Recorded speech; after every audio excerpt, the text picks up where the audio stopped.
قرآن بیان کر رہا ہے کہ 4 شرطیں ہیں نجات کی، اور آپ کے دل میں یہ بات بٹھا دی گئی ہے کہ صرف کلمہ گو ہونا نجات کے لیے کافی ہے، صرف ایمان سے نجات ہو جائے گی۔ یہ بات جو ہے ذہن میں رکھیے، ایک نجات وہ ہے جو ہزار برس تک جہنم میں کوئلہ بننے کے بعد نجات ہو، میں اس نجات کی بات نہیں کر رہا۔ وہ نجات تو ملے گی یقیناً۔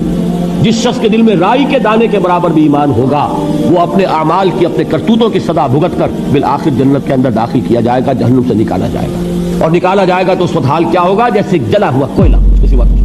حدیث میں اس کی شرح آئی ہے۔ لیکن یہ نجات نہیں، نجات وہ کہ جو اللہ تعالیٰ میدان حشر ہی میں ہماری مغفرت کا اعلان فرمائے، اللہ تعالیٰ اول محلے میں ہمیں جنت میں داخل فرمائے، اس نجات کی بات کر رہا ہوں۔ وہ نجات جان لیجئے محض کلمہ گو ہونے کی بدولت نہیں ملے گی۔ اس نجات کے لیے شرط اول ایمان، شرط دوم عمل صالح، شرط ثالث تواصی بالحق، اور چوتھی شرط تواصی بالصبر۔ یہ قرآن کا بیان ہے، اس انسان کا کلام نہیں ہے کہ اس میں ترمیم کی جا سکے۔